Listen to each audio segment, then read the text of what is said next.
Le Journal de la Ville, le premier magazine de l'information provinciale.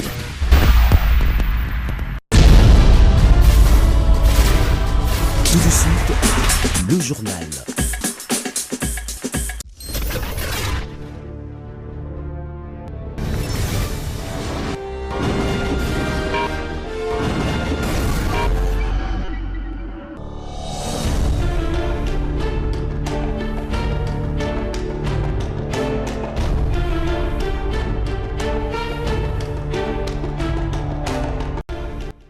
Nous vous savons nombreux à suivre le journal de la ville, mesdames et messieurs. Voici le sommaire. Le président de la République, Félix-Antoine Tshisekedi, est à Belém, capitale de l'État du Pará au Brésil, pour les 30e conférences des partis sur les changements climatiques COP30. RDC est un pays solution. À l'Assemblée nationale, après la publication officielle du calendrier électoral pour l'installation du président de l'Assemblée nationale et du rapporteur adjoint pour compléter les membres du bureau de la Chambre basse du Parlement, l'heure est au dépôt des candidatures. C'est jeudi 6 novembre 2025. Le député Aimé Boji Sangara, candidat unique de l'Union sacrée de la nation, l'a fait.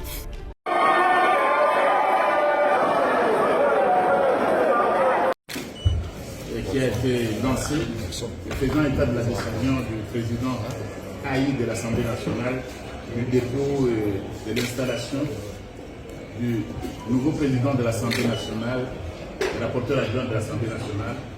Nous venons ici, je viens ici, en ma qualité de secrétaire permanent de l'Union sacrée de la nation, la majorité au pouvoir dans ce pays. Je viens présenter le dossier de candidature de l'honorable Boji Sangara Aimé. C'est lui qui a été choisi par notre famille politique, la majorité, pour présider au destiné de l'Assemblée nationale.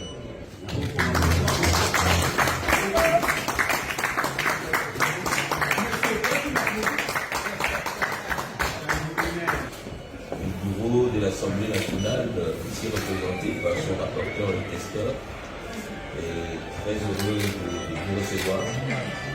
Nous transmettons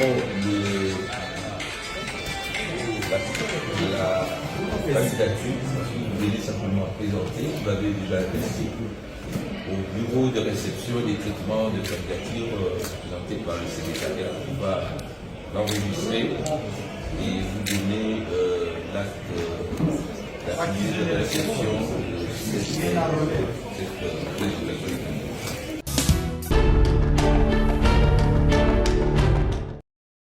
La ville de Belém, capitale de l'État du Pará, dans le nord du Brésil, accueille cette semaine des représentants des 143 pays, dont près de 100 chefs d'État et de gouvernement venus participer à la 30e conférence des partis sur les changements climatiques, la COP30.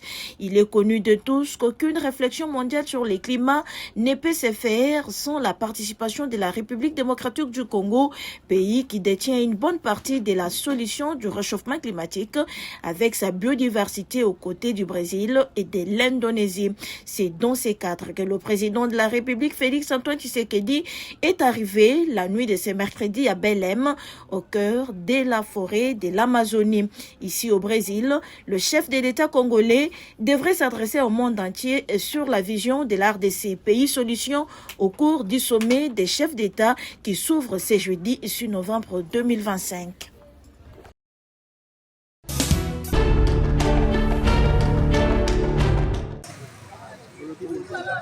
Une épidémie non autrement encore identifiée touche le village d'Oumi, dans la commune de Maluku et une partie du village Moutene.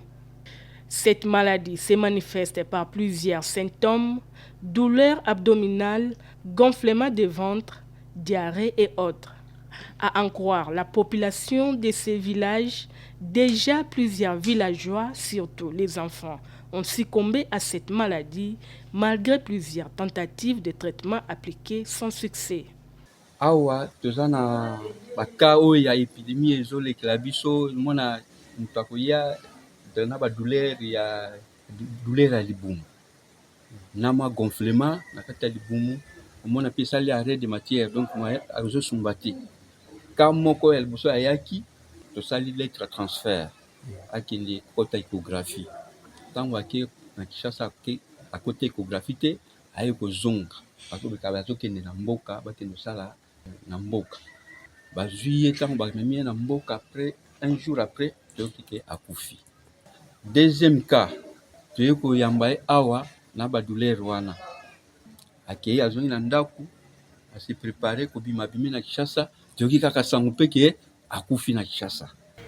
Nzoto santé pende ezopermettre te lobi eye kosala nga diarrhée mpena na osala diarrhée makila mpenza sikoyo te nakendei bazongisinga bamai nde nayoki mwa bien me courage eza te toyebi te soki mpe bamai soki te biloko tozomia toyebi te bato bakufi mo epele soki moto abeli kaka ndenge ezalaka tokendaka wana na centre de santé basala examen bayebi maladi yango mpe ezoyebana te nde bakomi bakisi wana nde bapesi ye mwa bakalma premier jour deuxième jour ebanda okontinue lisusu toyebi te tokosuka wapi akolia eloko te ate eloko nini bofokisa kolia te amela mai kaka sanzaka soki asumbi okokanisa ndeke nye ya bebe oyo abotami lelo soki asumbi nye kaka ya bokoboko ya mai soki asumbi abandi komibaluka na se akolala mpe esika botandi boye te kaka kobaluka na se nde tomona elobi ke tokoka ete mwana komi komibwaka na koki lisusu te na koki te totomboli ye toke na ye lisusu na sante kuna tata na ye kotraite ye ya mwana omoni avandi kama moke ameli mai. La population invite les autorités de la ville à dépêcher une équipe en urgence dans le but de trouver les causes et trouver un traitement adéquat. alukela biso ata bakisi awa epidemie eza makasi papa oleli libumu pasi obandi kosanza okosutu kokomi ebemi ebongo ndenge ezokontinue boye tokosuka wapi bakonzi ya likolo basunga biso baluka bakisi kende soki tomeli ekoki kosunga biso bakonzi ya mboka basalela biso ya nécessaire ke toyeba malade oyo ezali nini. L'urgence s'impose, la vie humaine étant sacrée, la population du village d'Oumi et Moutiéné se bat chaque jour pour préserver leur souffle de vie tout en espérant une aide en urgence.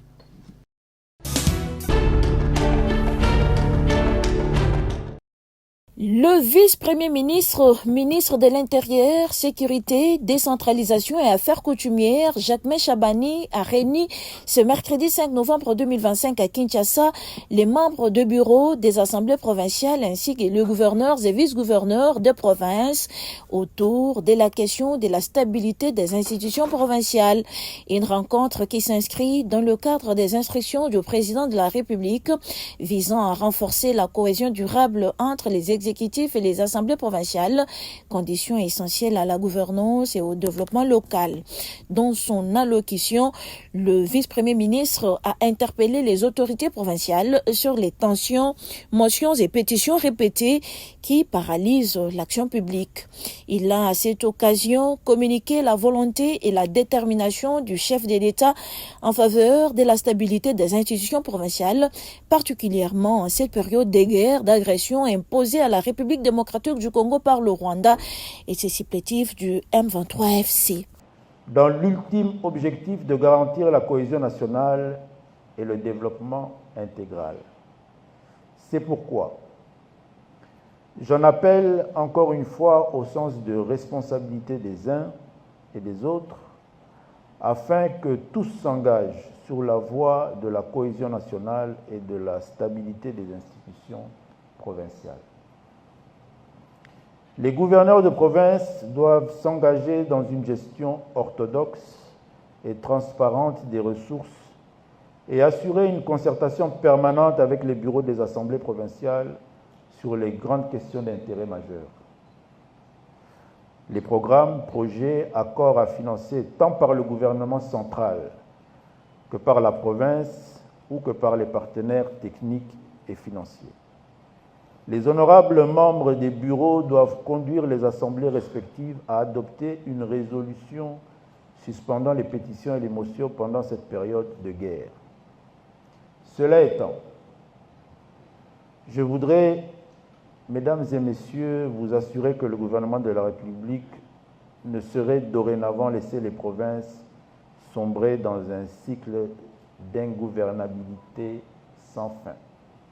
Le vice-premier ministre a enfin souligné que des mesures fortes seront envisagées par le gouvernement pour garantir la stabilité des provinces, y compris, si nécessaire, les recours aux prérogatives constitutionnelles prévues aux articles 197 et 198 de la Constitution.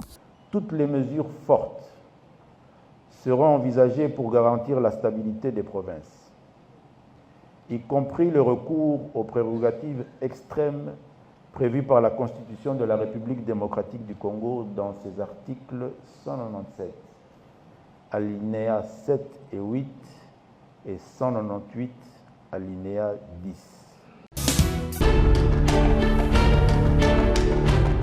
Les sursis.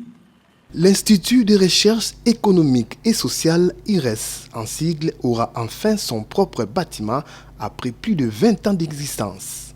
La cérémonie de lancement officiel des travaux de construction de ces bâtiments a eu lieu le mardi 4 novembre 2025 à l'enceinte de l'Université de Kinshasa avec la pose de la première pierre en présence de plusieurs personnalités dont le président de l'Assemblée provinciale de Kinshasa, le directeur du cabinet des ministres de l'ESU, le coordonnateur national de la cellule d'exécution des financements en faveur des États fragiles, accompagné de son adjointe, ainsi que les autorités de l'INIKIN, Colline Inspirée.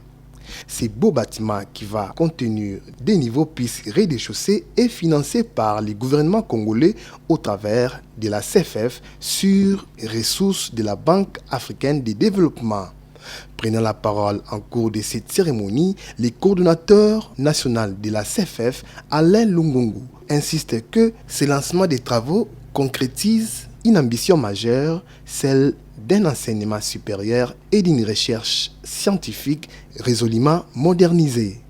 L'IRES est une pépinière de talent et il est merveilleux de participer aujourd'hui à l'expansion et à la modernisation de son infrastructure. Le lancement des travaux de construction du bâtiment de l'IRES concrétise une ambition majeure, celle d'un enseignement supérieur et d'une recherche scientifique résolument modernisée. Cette ambition s'intègre dans la vision que porte avec confiance son Excellence Monsieur le Président de la République, Félix Antoine Tshisekedi Tshilombo, chef de l'État, dont la mise en œuvre est pilotée avec énergie par son Excellence Madame la Première Ministre, chef du gouvernement, Madame Judith Souminois Toulouka. Le représentant pays de la BAD, Marcel Kossi, a quant à lui salué l'engagement sans faille et le professionnalisme de la CFF.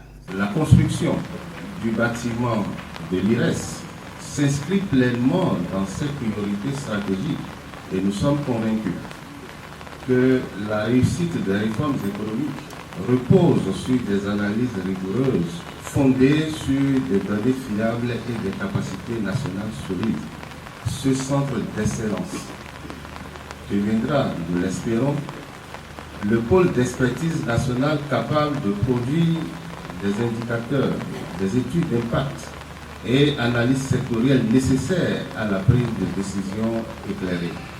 En investissant dans l'IRES, la Banque africaine de développement investit dans la capacité de la République démocratique du Congo à se réformer par elle-même et à piloter son développement sur des bases factuelles et durables. Nous voudrions saluer ici l'engagement sans faille et le professionnalisme de la cellule d'exécution de financement en faveur des États fragiles CFEF qui assure avec efficacité le rôle d'autorité contractante. Le secrétaire académique de l'Université de Kinshasa, représentant le recteur, a promis de prendre soin de ces bâtiments une fois terminés. Tout est bien qui finit bien, c'est par une photo de famille que s'est clôturée cette cérémonie.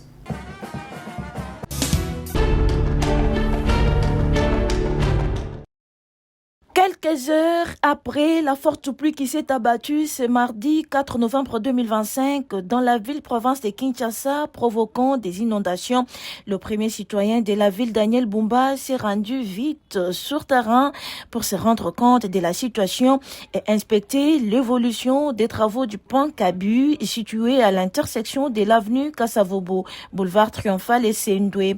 Question pour le gouverneur d'évaluer l'efficacité des aménagements en cours qui, une fois terminés, pourront améliorer la canalisation des eaux, mettre fin aux inondations aux alentours du Palais du Peuple.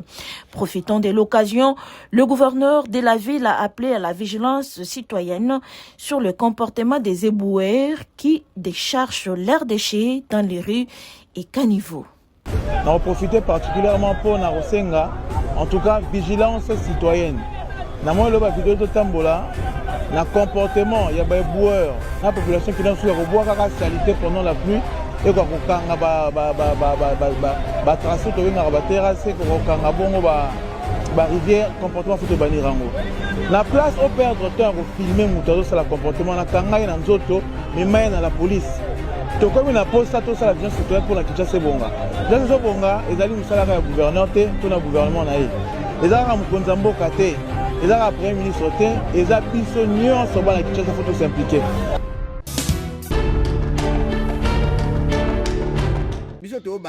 Le chef coutumier du groupement Mwanamputu, Christian Mboumou, sort de son silence après la circulation des fausses rumeurs sur la destruction des pylônes de la SNEL à Maluku. Certaines personnes mal intentionnées accusent l'ancien bourgmestre Papi Epiana d'être à l'origine de ces drames.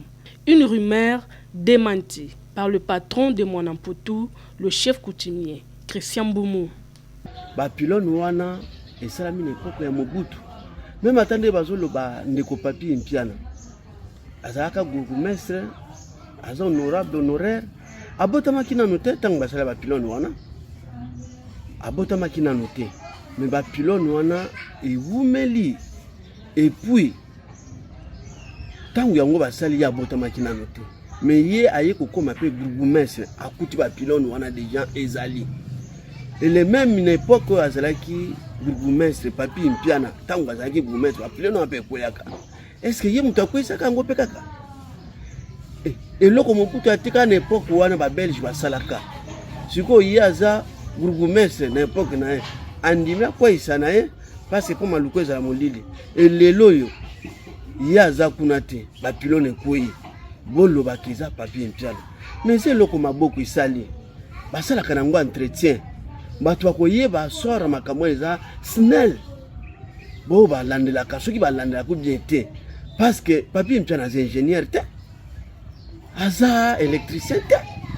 Mais aza administratif. C'est un administrateur.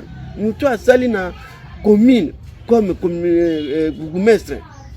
Mais comme lisusu ingénieur pour que ne kufungola ba boulot ya ba pylone ko ya bande kunangai. Ata kutu mwana mukiango. Ata ku balobi ke mutu awuti na fulu. Ata kutu otuni mutu aliboma azolia na fulu. Akoyebso le kamo faux et archi faux. Papi Mpiana akoyiko sala eloko wana te parce que ce qui totali lelo Maluku eza développé, c'est grâce à Papi Mpiana. Azana ba activité ezana ou ereleke Maluku lelo eza ko benga Maluku batu bozo welela Maluku zota ko Maluku, c'est grâce à Papi Mpiana. Ce jeune là na ebité muto ko loba mabene te parce que c'est biso université le plateau de Bateke et asali ba activité comme eza ko alimenter Maluku que ba jeune lelo Maluku baza ko se retrouver na sima ba activité wana.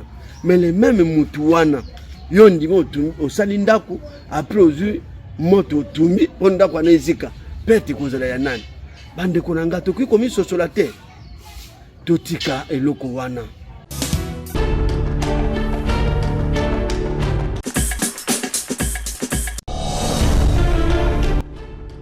Nous sommes arrivés à la fin de ce journal de la ville, mesdames et messieurs. Merci de l'avoir suivi. Le prochain rendez-vous est fixé pour ce vendredi. Et d'ici là, portez-vous bien.